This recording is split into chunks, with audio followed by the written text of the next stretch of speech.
Good morning, sir. Good morning, classmates. I am Sir Verdadero Intirino, and I'm here to report about theories of language association.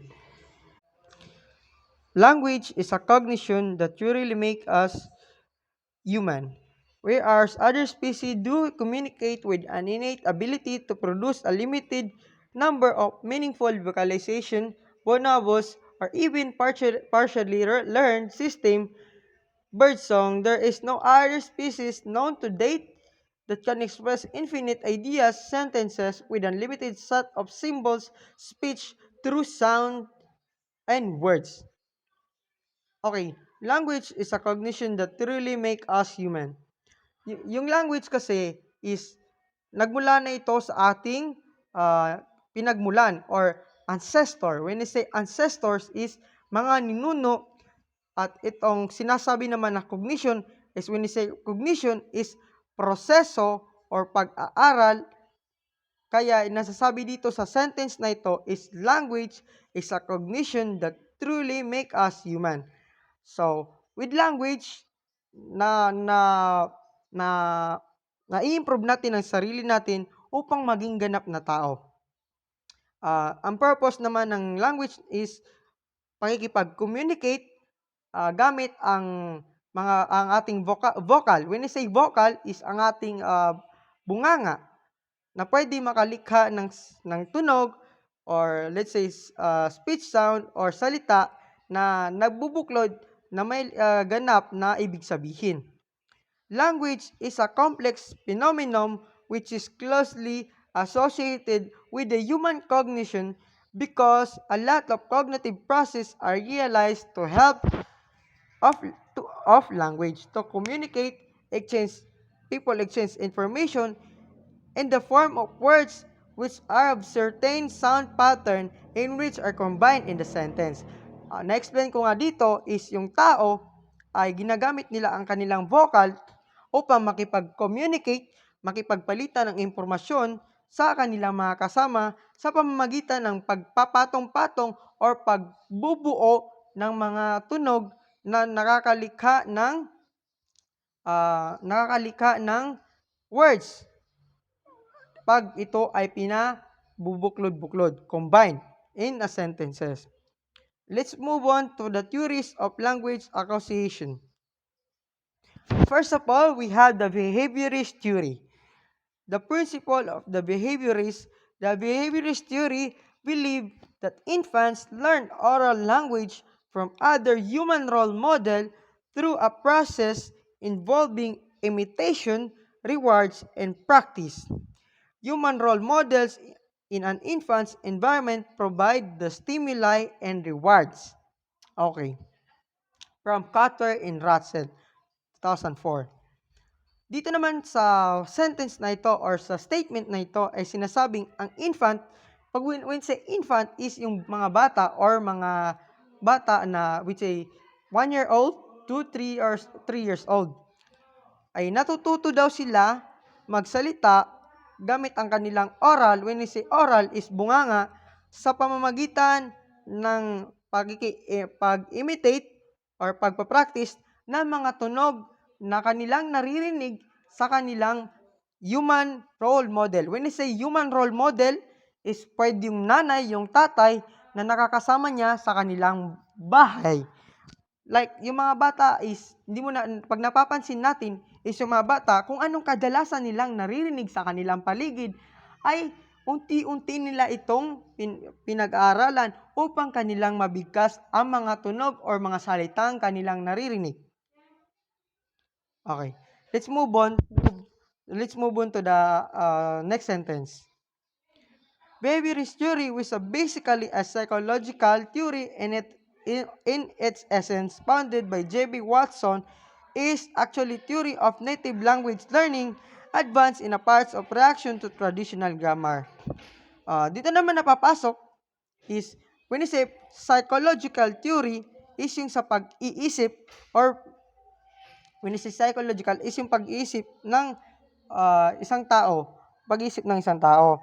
At napapasok naman dito, sinasabi dito na actually a theory of native language learning. When you say native language learning is ito yung ating kinasanayan or pinagmulan. Like, when you say, ako, yung native language ko is Iranon. Yun, kasi ito yung kinasanayan ko, ito yung native ko, ito yung pinagmulan ng aking sarili. Okay. Napapasok dito na yung napapasok dito yung reaction to traditional grammar. Dito nga napapasok yung ating tradisyon. Ako bilang Iranon is natututo akong magsalita gamit ang aking native language. Let's move on to the other theory. Because I think I already given the example to this first theory. We say behaviorism was advanced in America as a new approach to psychology in early decades of 20th century by making a particular emphasis on the importance of verbal behavior and reserve a considerable trust from educational words of 1950s. When you say behaviorism is behavior, pag-uugali. Behaviorism is yung tawag dun sa mga taong nag-aaral ng pag-uugali. Behaviorism, kung hindi ako nagkakamali. Naging part na ito ng ating buhay or century habang lumilipas ang panahon is nagiging parte na ito ng ating buhay at naituturo na rin ito sa ating paaralan. Ito sinasabi nga dito na considerable trust from educational words of 1950s. Okay, theory number 2, interactionist theory. The interactionist approach, socio-cultural theory, combines an idea from sociology and biology to explain how language is developed. According to this theory, children learn language out of desire to communicate with the world around them. Language emerges from and it's dependent upon social interaction.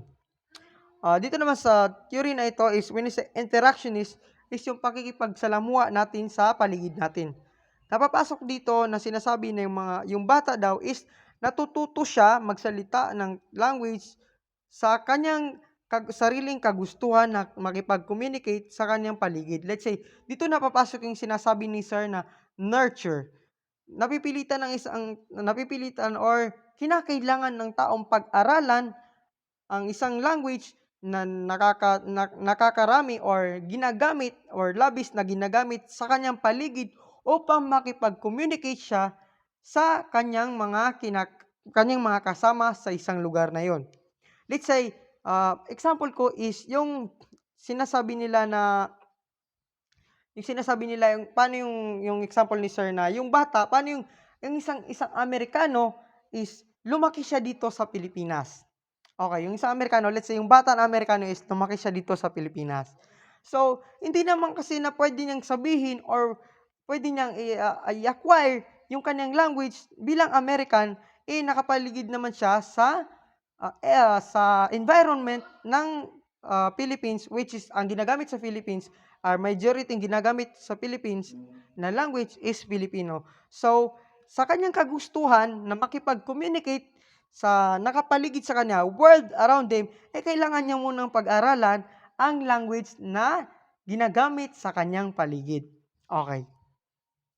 The interactionist approach claims that if our language ability develop out of the desire to communicate, then language is dependent upon whom we want to communicate with it. Dito nga napapasok sa statement na ito is language ability to develop out of desire. Depende naman ito sa tao kung ano ang kanyang kagustuhan na pag-aralan ang isang lingwahe or language. Depende sa kanyang kagustuhan para makipag-communicate sa nakakapaligid sa kanya. In that cases naman na ayaw niyang pag-aralan ang isang language dahil hindi niya ito gusto, ay doon napapasok yung sinasabing dependent. When I say dependent, is kailangan pa rin talaga niyang pag-aralan ito sapagkat ito ay kinakailangan niya para makipag-communicate sa nakakapaligid sa kanya. Yun, I hope na meron kayong natutunan sa aking report at naunawaan nyo. Kung meron kayong katanungan, pwede nyo akong tanungin. At kung meron man akong nasabing pagkakamali, ay pwede nyo akong itama. Thank you for listening to me.